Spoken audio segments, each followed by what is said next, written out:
Shalom Bapak, Ibu, dan saudara-saudara yang sangat dikasihi oleh Tuhan Yesus Kristus.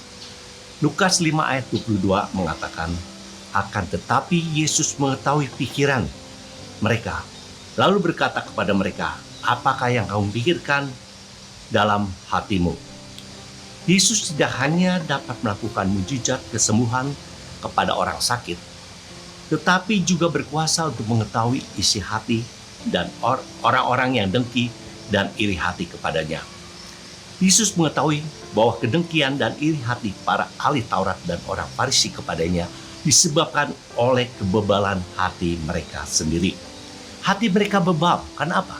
Karena mereka tidak melihat kuasa Allah yang sedang bekerja. Pada saat itu Yesus menyembuhkan orang sakit dan mengatakan bahwa dosamu sudah diampuni.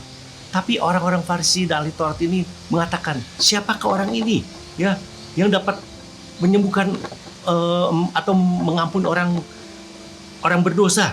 Seperti di dalam Lukas 5:21 mengatakan, tetapi ahli Taurat dan orang Farisi berpikir dalam hatinya, siapakah orang yang menghujat Allah ini? Siapa yang dapat mengampuni dosa selain daripada Allah sendiri? Saudara, Yesus mengetahui pikiran kita.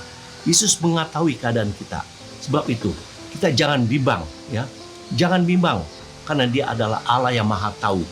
Tuhan Yesus berkuasa untuk mengetahui isi hati kita, karena Dia adalah Allah yang berkuasa dan Maha Tahu. Sebab itu, apa yang kita pikirkan pada hari ini, biarlah pikiran kita selalu berpikiran positif. Kita harus memuji nama Tuhan dan mengatakan bahwa Allah itu Allah yang berkuasa, Allah yang hidup. Jangan bimbang, saudara. Biarlah kita boleh merasakan dan melihat kuasanya bekerja dalam kehidupan kita hari ini. Bila kita sudah merasakan itu, kita bisa terus memuji nama Tuhan untuk memuliakan nama Tuhan. Tak seorang pun, sekali lagi, dapat menutupi isi hatinya dari Dia.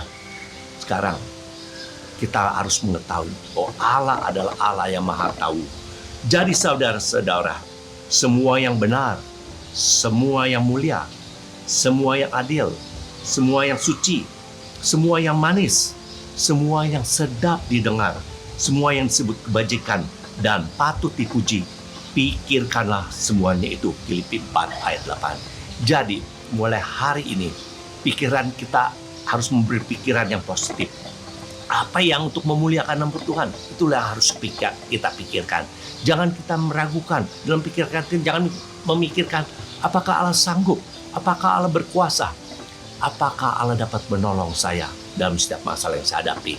Tapi kita harus meyakinkan, mengaminkan bahwa Allah kita adalah Allah yang sanggup dan sangat-sangat berkuasa.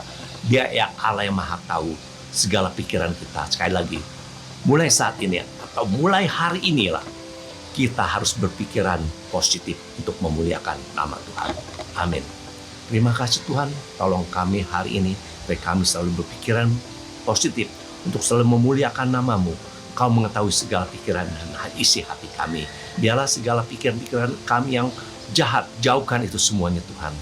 Untuk kami selalu memuliakan nama-Mu. Tolong kami hari ini. Roh Kudus pimpin. Hanya di dalam nama Yesus kami sudah berdoa. Amin.